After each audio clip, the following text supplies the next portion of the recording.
ਉਹ ਲੋਕੀ ਕਹਿੰਦੇ ਜੱਟ ਨੂੰ ਕਰੈਕ ਥੋੜਾ ਤੋੜਾ ਨਹੀਂ ਛੱਲੇ ਵਾਲੋ ਫੈਨ ਜਿਹੜਾ ਹੁੰਦਾ ਮੂਰੇ ਚੌੜਾ ਨਹੀਂ ਕਰਦੇ ਸਟਾਕ ਤੈਨੂੰ ਤੋੜ ਤੋੜ ਮੋੜਾ ਨਹੀਂ ਪੱਲ ਦੇ ਸ਼ਲਾਰੂਆਂ ਕੋ ਜੇਬ ਵਿੱਚ ਘੋੜਾ ਨਹੀਂ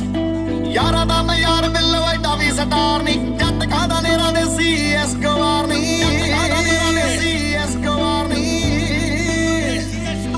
ਜਦੋਂ ਪਹਿਲੀ ਵਾਰੀ ਵੇਖਿਆ ਤੂੰ ਕਰ ਕੀ ਬਲਸ਼ ਤੱਕਦੇ ਹੀ ਯਾਰਾਂ ਨੂੰ ਵੀ ਹੋ ਗਿਆ ਕਿ ਰਸ਼ ਤੂੰ ਵਾਂਗ ਹਥਿਆਰ ਕੁੱਟੇ ਮਾਰੀ ਫਿਰਦੀ ਐ ਮੈਂ ਵੀ ਟਾਰਗੇਟ ਤੇਰਾ ਬਣ